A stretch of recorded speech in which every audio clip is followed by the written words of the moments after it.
8 বছরের একটা বাচ্চা ছেলে 1 টাকার একটা কয়েন হাতে নিয়ে দোকানে গিয়ে বলল, আপনার দোকানে কি আল্লাহকে পাওয়া যাবে? দোকানদার একথা শুনে কয়েনটি ছুঁড়ে ফেলে দিয়ে তাড়িয়ে দিল ছেলেটিকে। ছেলেটি পাশের দোকানে গিয়ে 1 টাকা দিয়ে চুপচাপ দাঁড়িয়ে রইল। দোকানি বলল, এই ছেলে, 1 টাকা দিয়ে কি চাও তুমি? ছেলেটি বলল, আমি আল্লাহকে চাই। আপনার দোকানে আছে?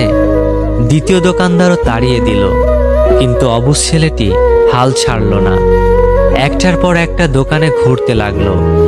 ঘুরতে ঘুরতে 40টা দোকান ঘোরার পর এক বয়স্ক দোকানদার জিজ্ঞাসা করলো, তুমি আল্লাহকে কিনতে চাও কেন?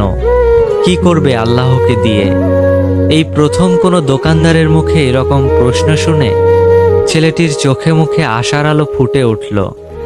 নিশ্চয়ই এই দোকানে আল্লাহকে পাওয়া যাবে।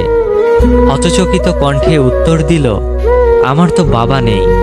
এই দুনিয়াতে আমার মা ছাড়া আর কেউ নেই। আমার মা সারাদিন কাজ করে আমার জন্য খাবার নিয়ে আসে। আমার মা এখন হাসপাতালে। মা মরে গেলে আমি খাবো কি? ডাক্তার বলেছে একমাত্র আল্লাহই পারে আমার মাকে বাঁচাতে। আপনার দোকানে কি আল্লাহকে পাওয়া যাবে? লোকটি বলল, হ্যাঁ, পাওয়া যাবে। কত টাকা আছে তোমার কাছে? ছেলেটি বলল, মাত্র 1 টাকা। তিনি বললেন, সমস্যা নেই, 1 টাকাতেই আল্লাহকে পাওয়া যাবে। দোকানদার বাচ্চাটির কাছ থেকে 1 টাকা নিয়ে খুঁজে দেখল 1 টাকায় 1 গ্লাস পানি ছাড়া বিক্রি করার মতো কিছুই নেই। তাই ছেলেটিকে ফিল্টার থেকে 1 গ্লাস পানি ধরিয়ে দিয়ে বলল, এই পানিটা খাওয়ালেই তোমার মা সুস্থ হয়ে যাবে। পরের দিন একদল মেডিকেল স্পেশালিস্ট ঢুকলো সেই হাসপাতালে। ছেলেটির মায়ের অপারেশন হলো। খুব দ্রুতই তিনি সুস্থ হয়ে উঠলেন। ডিসচার্জের কাগজে হাসপাতালের বিল দেখে মহিলার অজ্ঞান হওয়ার মতো অবস্থা। ডাক্তার ওনাকে আশ্বস্ত করে বললেন, টেনশনের কিছুই নেই। একজন বয়স্ক ভদ্রলোক আপনার সব বিল পরিশোধ করে দিয়েছেন, সাথে একটা চিঠি দিয়েছেন। মহিলাটি চিঠি খুলে পড়ে দেখল, তাতে লেখা, আমাকে ধন্যবাদ দেওয়ার প্রয়োজন নেই। আপনাকে তো বাঁচিয়েছেন স্বয়ং আল্লাহ। আমি তো শুধু ওসিলা মাত্র। বরং ধন্যবাদ দিলে দিন আপনার অবুঝ বাচ্চাটিকে, যে 1 টাকা হাতে নিয়ে অবুঝের মতো আল্লাহকে খুঁজে বেরিয়েছে। তার বুক ভরা বিশ্বাস ছিল একমাত্র আল্লাহই পারে আপনাকে বাঁচাতে।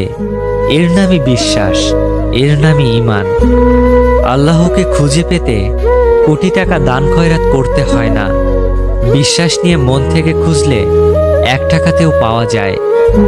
বইয়ের পাতা মানুষকে যা শিক্ষা দেয়, জীবনের পাতা তার থেকেও অনেক বেশি কিছু শিখিয়ে দিয়ে যায়।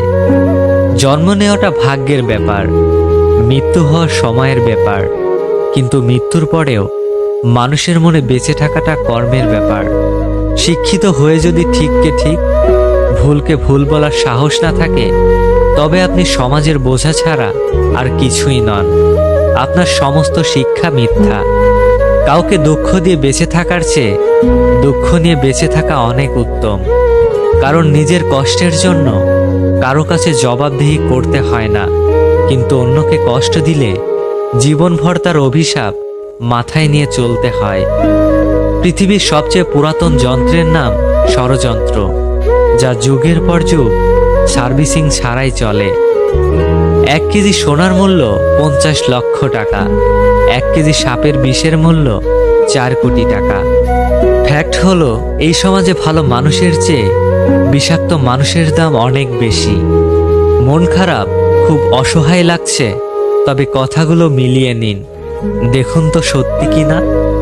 মাথার উপর আপনার ছাদ আছে, শরীরে কাপড় আছে, দুবেলা খেতে পান, আর রাতে ঘুমানোর মতো জায়গা থাকলে বুঝবেন গোটা পৃথিবীর 75% লোকের চেয়ে আপনি ধনী।